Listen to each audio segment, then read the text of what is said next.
This question comes from Jason in Salt Lake City, Utah. I think it probably takes a lot of liquidity creation to maintain 0% interest rates.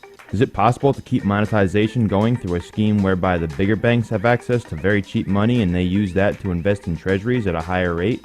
If this could happen, I think the Fed could direct QE3 without having to announce anything. Well, I mean, but where are they going to get that very cheap money? They're going to get it from the Fed. So the Fed is going to have to continue to put the money out there in order for the banks to do the Fed's work of buying treasuries. But a lot of the monetization has already taken place through the banking system.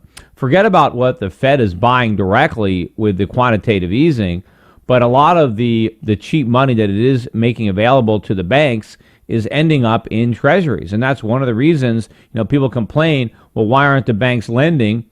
The banks are lending. They're lending to the U.S. government. They're buying treasuries.